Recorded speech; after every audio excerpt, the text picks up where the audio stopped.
Doctor Mohan Varghese, ഞാൻ ആമുഖത്ത് ചൂണ്ടിക്കാണിച്ചതുപോലെ ഒരു agenda ഉണ്ട് അല്ലേ? ഒരു അജണ്ട സെറ്റ് ചെയ്തിട്ടല്ലേ ഇപ്പോൾ CJP രൂപീകരിച്ചിരിക്കുന്നത്.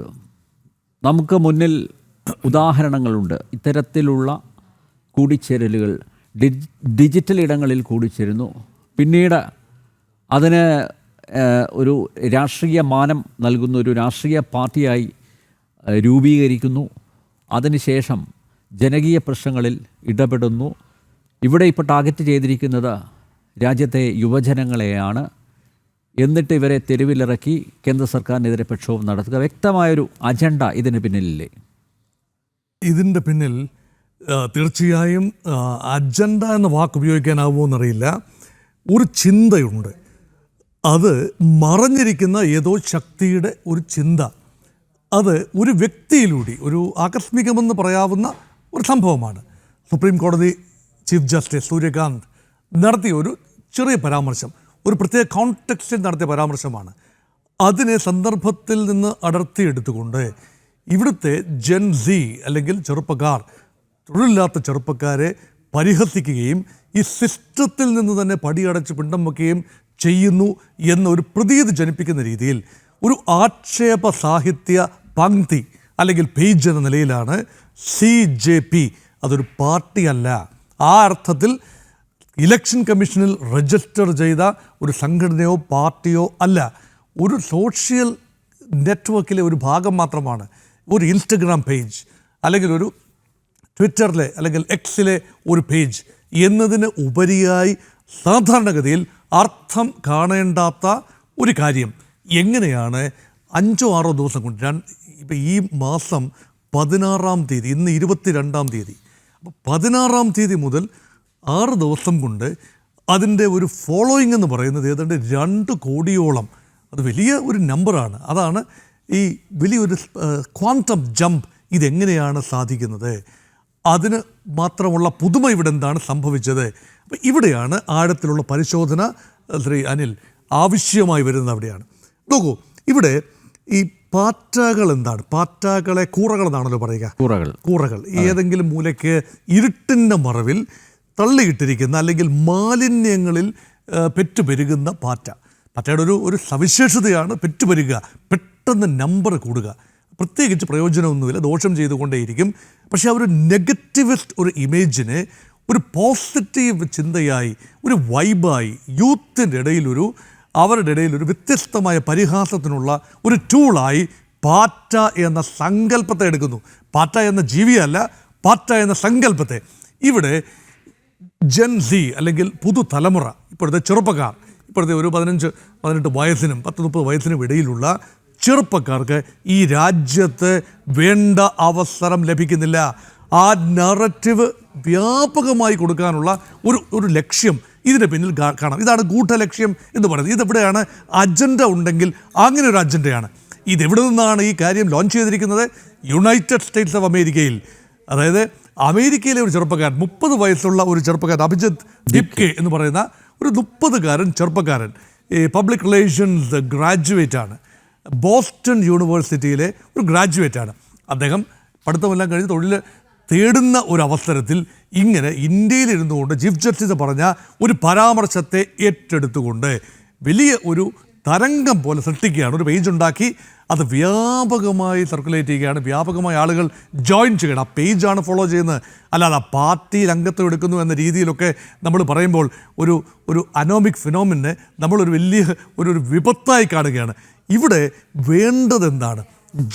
പുതിയ തലമുറ രാഷ്ട്രീയം വ്യത്യസ്തമാണ്.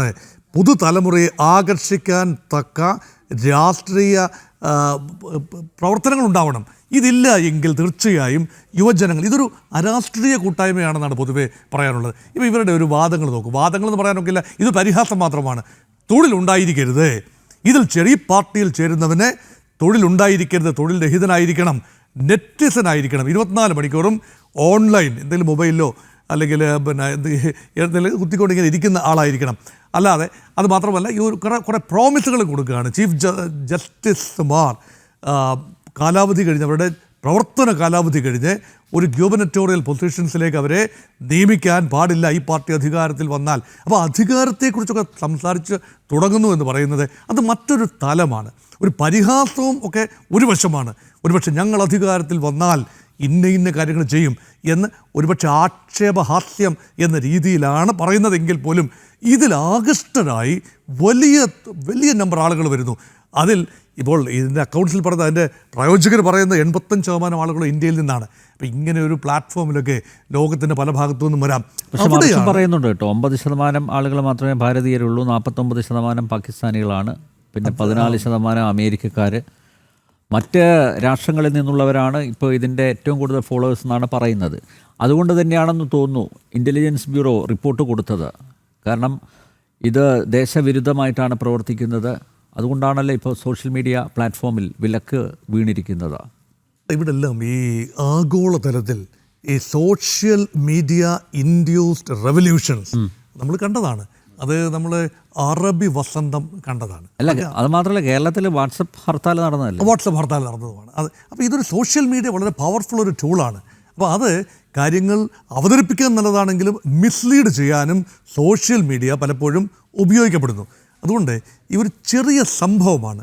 അതായത് ടുണീഷ്യയിലെ ഒരു ചെറിയ ഒരു പോലീസ് പേഴ്സൺ അവിടുത്തെ ഒരു വെജിറ്റബിൾ വെൻഡറിനെ മർദ്ദിക്കുന്നു.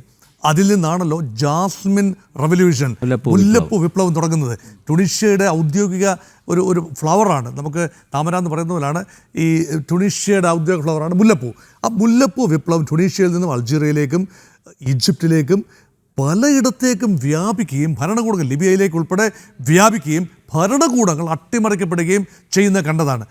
ഫണ്ടമെൻ്റലി വിഷയങ്ങൾ ഉണ്ടായിട്ടല്ല, അത് ഒരു വ്യാപന പരതയുണ്ട് അതിന്. അത് മാത്രമല്ല, ഇപ്പം ബംഗ്ലാദേശിലും ശ്രീലങ്കയിലും ഒരു പരിധിവരെ നേപ്പാളിലുമെല്ലാം നടന്ന ഈ അടുത്ത സമയത്ത് നടന്ന ജൻസി പ്രക്ഷോഭം, ഇതിൻ്റെ എല്ലാം പിന്നിൽ ചിന്തകളുണ്ട്, വലിയ ചിന്തകളുണ്ട്, ഭരണമാറ്റവുമായി ബന്ധപ്പെട്ട ചിന്തകൾ ഇതിൻ്റെ പിന്നിലുണ്ട്. പക്ഷേ ഇതൊക്കെ അതുകൊണ്ടാണ് ഞാൻ പറഞ്ഞത്, ആദ്യമേ പറഞ്ഞത്, മറഞ്ഞിരിക്കുന്ന ചില ശക്തികളുടെ കയ്യിലെ ടൂളാവുകയാണ് യഥാർത്ഥത്തിൽ ഇതിനു വേണ്ടി ഇറങ്ങിത്തിരിക്കുന്നവർ. ഇവരറിയുന്നില്ല ഇവർ ആരുടെ കയ്യിലെ ടൂളാണ് എന്നറിയുന്നില്ല. പക്ഷേ യഥാർത്ഥത്തിൽ ഒരു രാജ്യത്തിൻ്റെ സ്റ്റെബിലിറ്റിയെ നഷ്ടപ്പെടുത്താൻ, ഡീസ്റ്റെബിലൈസ് ചെയ്യാനുള്ള ഒരു സമർത്ഥമായ ശ്രമം എന്ന നിലയിൽ ഒരു പരമ്പരാഗത പ്രക്രിയ കൊണ്ട് ഒരു ഭരണമാറ്റം ഉണ്ടാക്കാൻ കഴിയുന്നില്ല. അല്ലെങ്കിൽ ഇന്ത്യയിലെ പ്രതിപക്ഷത്തിന് ഒരു പരമ്പരാഗത ഇലക്ട്രൽ പോളിറ്റിക്സിലൂടെ, ഡെമോക്രാറ്റിക് പോളിറ്റിക്സിലൂടെ ഒരു മാറ്റം ഉണ്ടാക്കാൻ കഴിയുന്നില്ല. അപ്പോൾ പിന്നെ ഒരു അസ്ഥിരത ഉണ്ടാവുകയാണെങ്കിൽ ഒരു സിസ്റ്റം ചേഞ്ചാണ്. ഇതൊരു ഭരണകൂടത്തിൻ്റെ ചേഞ്ചല്ല, എൻറ്റയർ സിസ്റ്റത്തിൻ്റെ. നോക്കൂ, സുപ്രീം കോടതി ചീഫ് ജസ്റ്റിസ്. അപ്പോൾ ഇവിടെ നിയമപാലകനാണ്. സാധാരണ നമ്മൾ വിമർശനം ഉണ്ടാകുന്നത് എവിടെയാണ്? ഭരണക്കാർക്കെതിരെ, അല്ലെങ്കിൽ രാഷ്ട്രീയക്കാർക്കെതിരെ, അല്ലെങ്കിൽ MP-മാർക്കോ MLA-മാർക്കോ മന്ത്രിമാർക്കോ പ്രധാനമന്ത്രിക്കോ എതിരെയാണ്. ഇവർക്കൊന്നും എതിരെയല്ല. യഥാർത്ഥത്തിൽ ഇന്ത്യയുടെ നീതിന്യായ വ്യവസ്ഥിതിയിൽ ഞങ്ങൾക്ക് വിശ്വാസമില്ല എന്നതിൻ്റെ ഒരു പ്രഖ്യാപനം പോലെ ഇത് വരികയാണ്. അപ്പോൾ അതുകൊണ്ടാണ് ഇത് വളരെ ഗൗരവപൂർവ്വം വീക്ഷിക്കേണ്ട കാര്യമാണ്. പക്ഷേ ആവശ്യത്തിൽ കൂടുതൽ ഒരു ബലപ്രയോഗം നടത്തിയാൽ യഥാർത്ഥത്തിൽ ജൻസി എങ്ങനെയാണ് പ്രതികരിക്കുന്നതെന്ന് അറിയില്ല. കാരണം അവർ വലിയ അസംതൃപ്തിയുണ്ട്, രാജ്യത്തുണ്ട്, നമ്മുടെ സംസ്ഥാനത്തുണ്ട്, പലയിടങ്ങളിലായിട്ടുണ്ട്. അപ്പോൾ അതിനെ എങ്ങനെ ചാനലൈസ് ചെയ്യും? അതുകൊണ്ടാണ് വളരെ ഹാൻഡിൽ വിത്ത് കെയർ എന്ന് പറയുന്നത്. അതുകൊണ്ടാണ്